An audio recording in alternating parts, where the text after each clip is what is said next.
Assalomu alaykum, hurmatli ishqiboz. Infotime kanaliga xush kelibsiz. Asosiy xabarlarga o'tishdan oldin albatta bir qo'l jahon futbolidan xabar qilamiz. Braziliyalik Wenger Savinho qishda Manchester Cityni tark etishi mumkin. Qayd etilishicha, futbolchining xizmatlariga Tottenham qiziqish bildirmoqda. Transfer qiymati 50 million funtga baholanmoqda. Yozda londonliklar futbolchini sotib olishga harakat qilgandi. Ammo shaharliklar Wengerni sotishdan bosh tortgan. Savinho joriy mavsum Manchester City safida 15 ta o'yin o'tkazib, ulardan 5 ta gol va 2 ta assist qayd etdi. PSG Barselona ijaraga olgan Manchester United hujumchisi Marcus Rashfordni sotib olish imkoniyatini ko'rib chiqmoqda. Qayd etilishicha, kataloniyaliklar futbolchi bilan doimiy shartnoma imzolash uchun favorit hisoblanadi. Sotib olish summasi 35 million yevroni tashkil etadi. Rashford yozda Camp Nouga kelganidan beri 18 ta o'yinda 6 ta gol urdi va 7 ta golli uzatmani amalga oshirdi. PSG endilikda vaziyatni diqqat bilan kuzatmoqda va agar Barselona hech narsa qilmaslikka qaror qilsa, Marcus Rashfordga qiziqishni kuchaytirishi mumkin. Birlashgan Arab Amirliklari OFKga nisbatan korrupsion ayblov ortidan Osiyo Kubogi mezbonligidan voz kechdi. Birlashgan Arab Amirliklari futbol assotsiatsiyasi 2031-yilgi Osiyo Kubogiga mezbonlik qilish bo'yicha arizani rasman qaytarib oldi. Bu qaror Osiyo futbol konfederatsiyasi iddao qilingan korrupsiya va partiyaviylikka bog'liq ekani aytilgan. Shuningdek, ushbu qaror internetda katta munozaralarga sabab bo'ldi va 54 ming martadan ortiq ko'rildi. Tanqidchilar korrupsiya bor degan da'voni shubha ostiga olishmoqda. Boshqalar esa bu harakatni Kuvaytning raqobatbardosh arizasini qo'llab-quvvatlash va Fors ko'rfazi mintaqasida birlikni targ'ib qilish deb bilishmoqda. Nihoyat kutilayotgan xabar tasdig'ini topdi. Samvel Babayan rasman Andijon bosh murabbiy etib tayinlandi. Bu borada klub matbuot xizmati xabar berdi.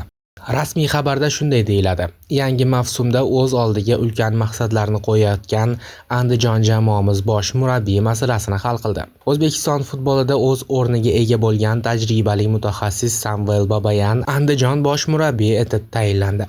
Ma'lumot uchun, Samvel Babayan 1971-yilning 19-may sanasida Toshkentda tavallud topgan. Faoliyati davomida muvaffaqiyatlarga erishgan. Samvel Babayan bosh murabbiy va klub rahbari sifatida Paxtakor bilan 9 karra O'zbekiston chempioni, 8 marta O'zbekiston Kubogi g'olibi, Osiyo Chempionlar Ligasida 2 marta yarim final ishtirokchisi, 1 marta MDH Kubogi g'olibi. Qolaversa, O'zbekiston milliy terma jamoasining jahon chempionatiga chiqqan tarkibidan 11 nafar futbolchi va O'zbekiston olimpiya terma jamoasining olimpiada yo'llanmasini qo'lga kiritgan tarkibidan 12 nafari aynan Babayanning shogirdlari hisoblanishadi. Samvel Babayan boshqargan klublarida kuchli uchtalikdan pastga tushmagan. Andijon jamoamizning yangi bosh murabbiyiga aylangan Samvel Babayan o'zining boy tajribasi hamda bilimi bilan burgutlarni yangi cho'qqiga olib chiqishga tilakdoshmiz. Samvel Vicheslavovich, Andijon jamoasiga xush kelibsiz. Ma'lumotlarga qaraganda, Babayan Andijon tarkibini nomdor tajribali ijrochilar bilan kuchaytiradi va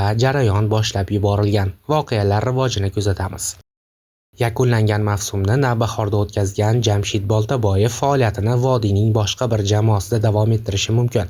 Yarim himoyachi 2026-yilgi mavsumni Andijonda boshlashi mumkin. Eslatib o'tamiz, Boltaboyev yakunlangan mavsumda namanganliklar safida 27 ta uchrashuvda maydonga tushib, bittadan gol va assist qayd etdi. Avvalroq Andijon Lokomotiv darvozaboni Rahimjon Davronov bilan shartnoma imzolagani haqida xabar berilgandi. 2026-yilga U17 Osiyo Kubogining barcha ishtirokchilari ma'lum. O'zbekiston o'smirlar jamoasi mazkur musobaqaning amaldagi chempioni hisoblanadi. Saudiya Arabistoni mezbonligida o'tadigan Osiyo Kubogida 16 ta jamoa g'oliblik uchun bahs olib boradi. Mazkur musobaqa o'smirlar o'rtasidagi jahon chempionati yo'llanmasini taqdim etishi bilan ham ahamiyatli. Ma'lumot o'rnida so'nggi bor o'tkazilgan Osiyo Kubogida O'zbekiston o'smirlar jamoasi chempionlikni qo'lga kiritgandi. Finalda Islom Ismoilov shogirdlari 2 kishi kam bo'lib, mezbon Saudiya Arabistonidan 2-0 hisobida ustun kelgan. Musobaqada Shimoliy Koreya va Janubiy Koreya bronza medallarga ega chiqqan. Sports.uz sayti nufuzli transfer market portaliga tayangan holda Osiyo qit'asi tarixidagi eng qimmat top 5 futbolchilar reytingini tuzib chiqdi. Ro'yxatda har bir mamlakatdan faqat bittadan futbolchi tanlangan. 5-o'rin Avstraliya terma jamoasi chap qanot hujumchisi Harry Kewell Transfermarkt 2024-yilda qiymatini 20 million yevro deb baholagan. Ushbu davrda u Liverpool sharafini himoya qilgan. 4-o'rin Eron terma jamoasi hujumchisi Sardor Azmun. Azmun faoliyati davomida Yevropa qit'asining bir qator kuchli klublarida Zenit, Bayer, Romada to'p surgan. Uning qiymati 2021-yilda Bayer safida 25 million yevroga qadar ko'tarilgan. 3-o'rin O'zbekiston terma jamoasi va Manchester City himoyachisi Abduqodir Husanov.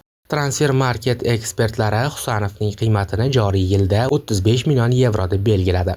Ma'lumot uchun, u 2024-yil qishki transfer oynasida Fransiyaning Lens klubidan shaharliklar safiga qo'shimcha bonuslar bilan birga 40 million yevroga ko'chib o'tgan.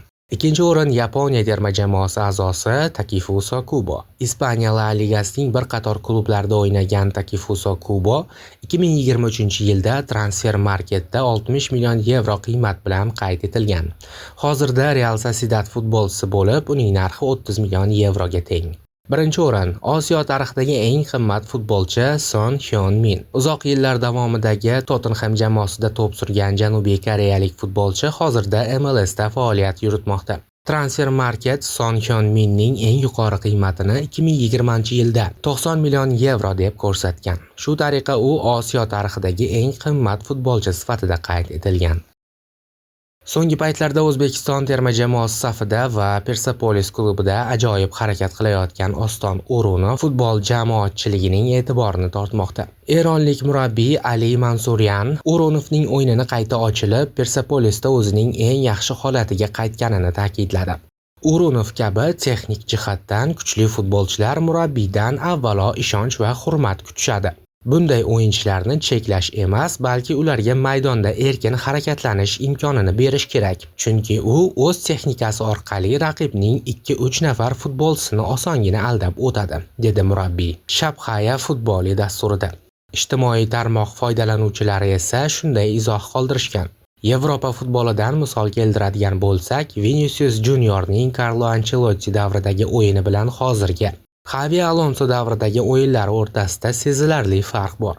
Ancelotti uni hurmat qilgan va maydonda keng erkinlik bergan. Shuning uchun o'sha paytda maydonning deyarli har bir nuqtasida Viniciusni ko'rish mumkin edi, deyilgan xabarda. Ma'lumot uchun, o'zbekistonlik Wenger so'nggi turda tehronliklar safida navbatdagi golini urib, jamoasining Shams Azar ustidan g'alaba qozonishini ta'minladi. Siz nima deb o'ylaysiz, qadrli ishqiboz? Fikringizni izohlar bo'limiga yozib qoldiring. Kanalimizga obuna bo'lishni va like bosishni unutmang.